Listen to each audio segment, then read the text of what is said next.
안녕하세요. 진양고 회장이 HLB 파워를 매각한 것을 두고 다음 행보에 대한 분석을 하는 기사들도 나오고 있습니다. 그만큼 관심이 많은데요. 진양고 회장은 HLB 파워를 꽤 오랫동안 투자했었습니다. 무려 6년간 투자했다고 하네요. 진양고 회장은 2015년도에 처음 등장한다고 합니다. 6월 25일에 최대주주 변경 공시가 나오죠. 최대주주는 CSJ 네트워크스에서 위드인 투자조합으로 바뀐다고 합니다. 지분을 28.6% 보유합니다. 그런데 기존의 최대 주주는 지분이 2.3%밖에 되질 않았습니다. 그렇다면 지분을 인수한 게 아니죠. 삼자 배정 유상증자로 들어왔습니다. 돈을 넣고 지분을 확보한 것이죠. 기존의 최대 주주에게 돈을 주고 지분을 넘겨받는 게 아니라 HLB 파워에게 돈을 넣고 지분을 추가로 받은 겁니다. 즉 실제로 돈은 기존 최대 주주가 아니라 HLB 파워로 들어갔다는 겁니다. 그 돈으로 HLB 파워는 사업을 해 나가겠죠. 최대 주주가 되는 위드인 투자조합의 제3자 배정 유상증자 공시는 4월 14일에 나옵니다. 4월 14일에 유상증자 공시가 나오고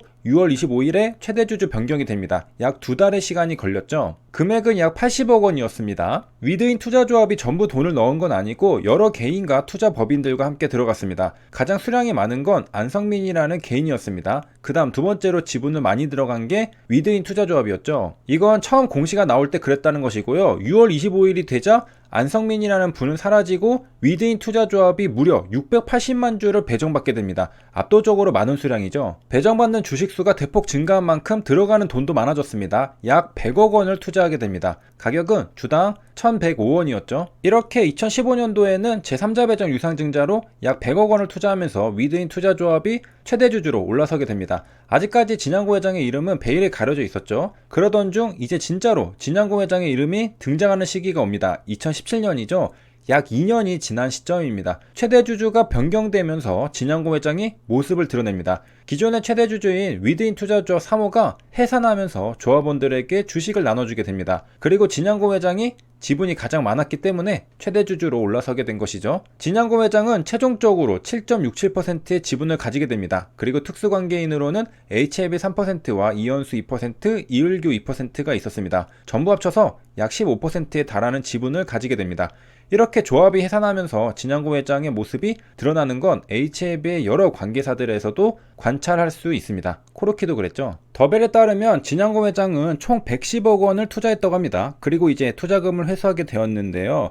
이 돈은 아마도 주담대 상환에 사용하지 않을까 추측하고 있습니다. 왜냐하면 HLB 파워에 투자할 때 조달한 투자금이 HLB 지분을 담보로 조달했던 것이기 때문입니다. 그러니까 HLB 주담대를 갚지 않겠느냐는 것이죠. 예를 들어 2017년 3월 15일에 공시가 나오는데요. 여기에서 진양고 회장은 주식담보계약을 체결합니다. 주요 계약 체결의 비율이 1.14%에서 3.09%로 증가합니다. 약 2%에 해당하는 계약을 체결한 것이죠. 주식담보대출 계약을 체결한 건 3월 10일자로 찍혀있는 신한금융투자입니다. 35만 주에 해당하는 주담대니까 기존의 주담대에 비해서 수량이 가장 크다는 걸 알 수 있습니다. 돈을 크게 어디인가에 쓰려고 주담대를 받은 것이죠. 이 금액이 약 1%에 달합니다.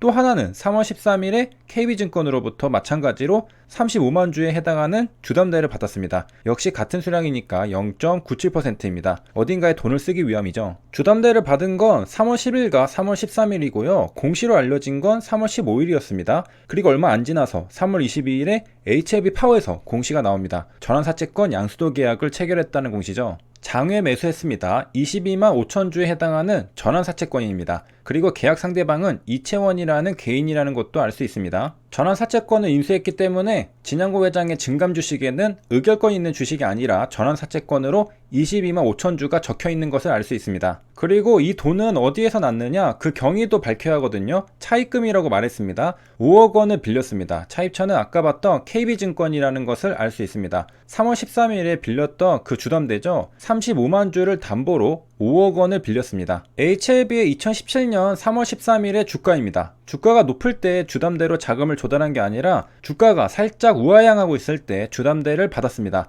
이 차트는 2017년도인데요. 왜 올해 차트와 똑같이 생긴 것이죠? 굉장히 비슷하게 생겼죠. 급등하고 고점 찍고 내려와서 한 단계 내려와서 횡보하는 모습이 비슷합니다. 이건 올해 차트인데요. 굉장히 비슷하게 생겼죠. 다시 2017년도로 돌아가서요. 확대해서 보면요. 주가가 15,200원일 때 KB증권으로부터 주담대를 받았습니다. 35만 주라면 53억 원이거든요.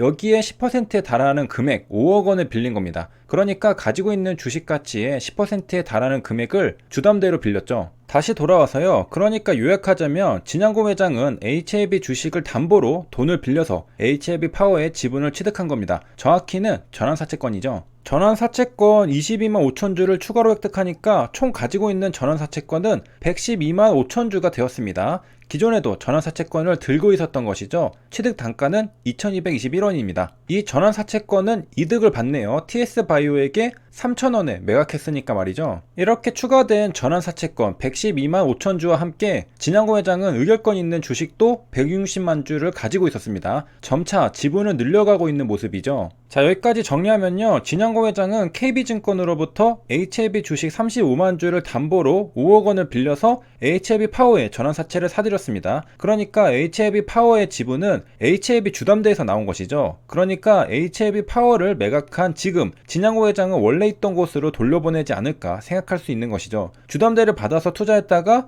투자한 자산을 팔았으니까 다시 그 돈으로 주담대를 갚지 않겠느냐는 논리입니다. 원래 있던 자리로 돌아가는 것이죠. 그리고 똑같은 방법으로 투자한 지분이 하나 더 있습니다. 우리가 35만 주 주담대를 받은 게 하나 더 있다고 했죠. 바로 신한금융투자입니다. 3월 10일자에 주담대를 받았죠. 이것도 역시 비슷한 시기에 주담대를 받은 만큼 사용처도 비슷하지 않을까 추측해 볼 수 있는데요. 마침 HLB 파워에도 3월 15일에 공시가 하나 더 나옵니다. 전환사채권 양수도 계약 체결입니다. 아까 똑같은 공시 아닌가요? 할 수 있는데 주요 계약 체결 비율을 보면 0%에서 이번에 2.32%로 증가한 걸 볼 수 있습니다. 즉 첫 계약인 것이죠. 여기에서 90만 주를 획득한 걸 알 수 있습니다. 거래 상대방은 프렌지 ENM이라고 하고요. 그러니까 아까 이채원이라는 분에게서 전환사채권을 사들이기 전에 있던 90만 주가 며칠 전에 프렌지 ENM으로부터 사들인 전환사채권이었던 겁니다. 그러니까 이번에 진양고 회장은 HLB 주담대를 통해 HLB 파워 총 110억 원을 획득했던 겁니다. 여기에서 차입금은 무려 20억 원이라고 하는데요. 아까 KB증권보다 신한금융투자가 더 화끈하게 돈을 잘 빌려줬습니다. 둘 다 담보로 맡긴 주식수는 35만 주로 똑같은데 KB증권은 5억 원을 빌려주고 신한금융투자는 20억 원을 빌려줬습니다. 4배를 더 빌려줬네요. 여기까지 일부 사례를 봤는데요.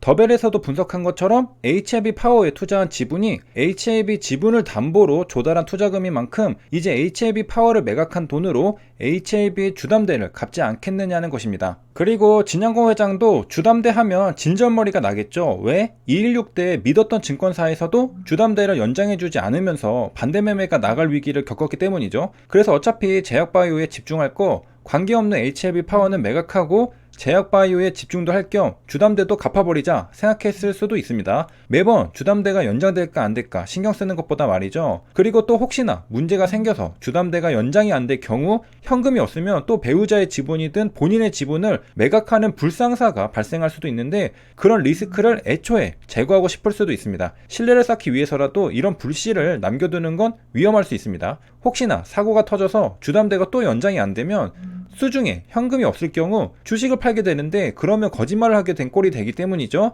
주주님들은 이런 상황을 용납하지 않을 겁니다. 믿지 못하고 떠나는 사람들도 있을 겁니다. 그렇기 때문에 애초에 이런 리스크를 확 줄여놓으려고 한 게 아닐까 생각할 수 있습니다. 세 줄 요약입니다. 2017년 3월 10일에 신한금융투자는 HLB 주식 35만 주를 담보로 20억 원을 빌려줍니다. 3월 13일에는 KB증권이 HLB 주식 35만 주를 담보로 5억 원을 빌려줍니다. 이 돈으로 진양고 회장은 HLB 파워의 전환사채권을 취득하죠. 그리고 2017년에 진양고 회장은 HLB 파워의 최대 주주로 올라서기도 합니다. 여기까지 시청해주셔서 감사합니다.